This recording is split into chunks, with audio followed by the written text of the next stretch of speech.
In 1969, Led Zeppelin were on their first US tour to support their debut album. One of the concerts the band played was at a youth center in a suburb of Washington, D.C.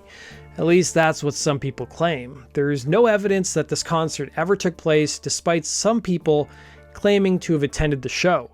Even the band's own website listed the concert on their tour itinerary, while also claiming it's an unconfirmed rumor. There's even a documentary that's been made about the mysterious show, interviewing attendees, historians, journalists, as well as music industry people. So what's the story behind the whole thing? Let's talk about it in today's video. On January 20th, 1969, Richard Nixon was sworn in as the US president, and an inauguration party followed later that night. The Mormon Tabernacle Choir would sing for President Nixon. Meanwhile, the same night, approximately 11 miles to the north, is Wheaton, Maryland, which is located in Montgomery County. That night, 55 people or so huddled up in a small gymnasium that also doubled as an event center to witness Led Zeppelin's first ever concert in the Washington area. While Led Zeppelin concerts in 1969 cost around $6 to attend, at least according to the Washington Post, a ticket for the Wheaton show was said to have been $1 or $2. By this point in the band's career, hardly anyone knew about the band, with them just having released their debut album 1 week prior. The show was supposedly organized by a local radio DJ, Barry Richards, who worked at the station WHMC. He would recall to the Washington Post, "It's unbelievable." And the fact that it was a Monday night, January 20th, the night of Richard Nixon's inauguration, with him adding, they, referring to the band, weren't drawing the same crowd. Richards would claim to the Post that the gig was added last minute to the band's itinerary to fill an off night between shows in Detroit and Boston.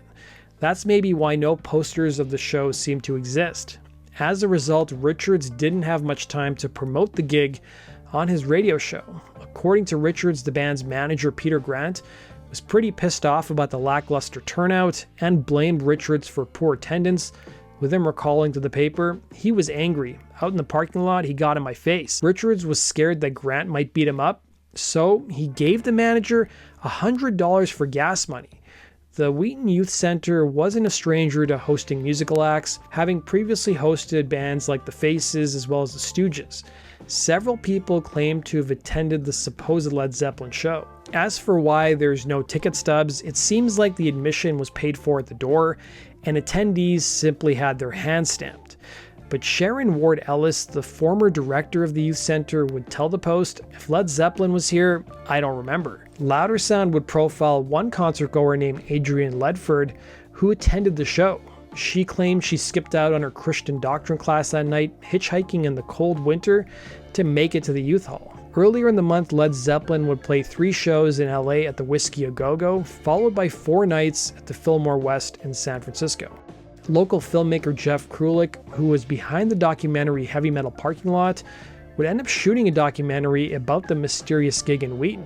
The documentary, titled Led Zeppelin Played Here, which came out in 2013, was actually born by accident. The director was working on a documentary chronicling Maryland's version of Woodstock, the Laurel Pop Festival. The director had heard about the story about the supposed gig and soon set out on doing a film about the concert. He would tell the Post, "There's people who grew up in Wheaton across the street who went to every show who don't remember it."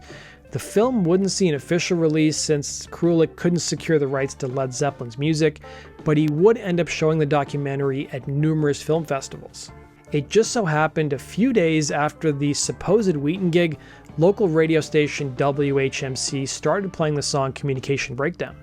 That concertgoer Ledford, who I previously mentioned, would recall to Louder Sound, "People started to talk about this band, and I said, we just saw them at the youth center."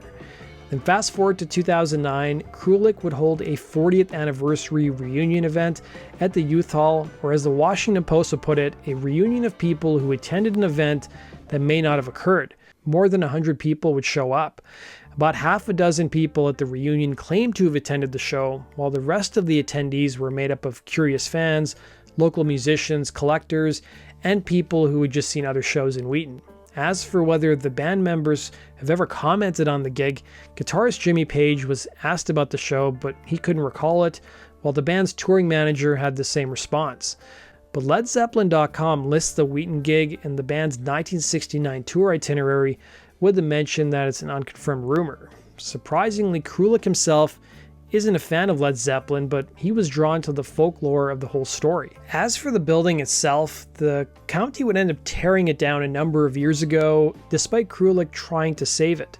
A library and recreation center have supposedly been erected on the same site. While Kulick couldn't provide any hard evidence in his documentary to show that the gig actually happened, he still believes that Led Zeppelin played the gig, telling WAMU.org most of the stories make sense. A handful of people he interviewed also echoed similar sentiments, saying how they were disappointed with the crowd size as well as the acoustics. So let me know your guys' thoughts in the comment section below. Do you think the gig happened? And as always, if you have suggestions for future topics, let me know in the comment section below. And we'll see you again, Rock and Roll True Stories. Take care.